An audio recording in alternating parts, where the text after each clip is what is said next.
Les États généraux sur le phoque du Saint-Laurent se sont conclus ce matin. Les participants ont adopté l'ensemble des résolutions à l'unanimité, sauf une.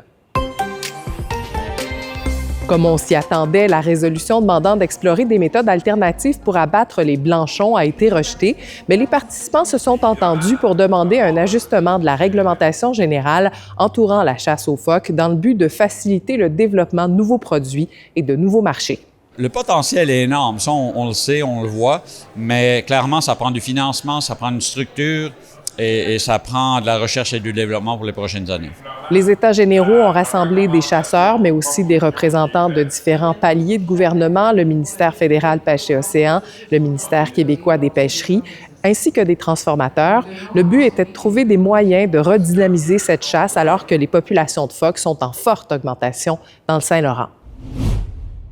Une nouvelle clinique dentaire ouvrira ses portes à Amqui la semaine prochaine. Un peu comme ça s'est fait à Matane dernièrement, la clinique Sourire et Complices va se concentrer sur l'hygiène dentaire sans dentiste. Selon sa copropriétaire, cette nouvelle clinique répond à un besoin criant dans la région.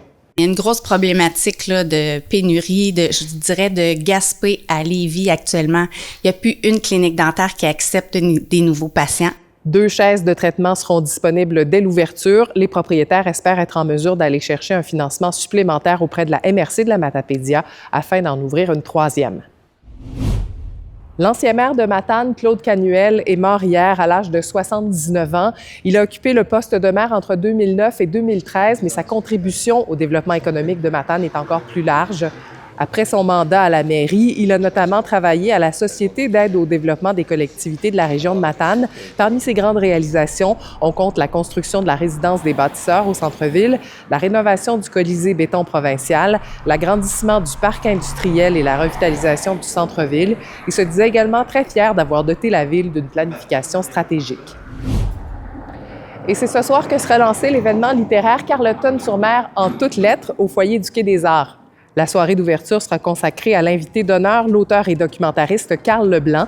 Le théâtre Le Clandestin va lui rendre hommage avec une mise en lecture de ses textes et puis il va parler de son plus récent roman, Le Printemps en novembre. Bonne fin de semaine!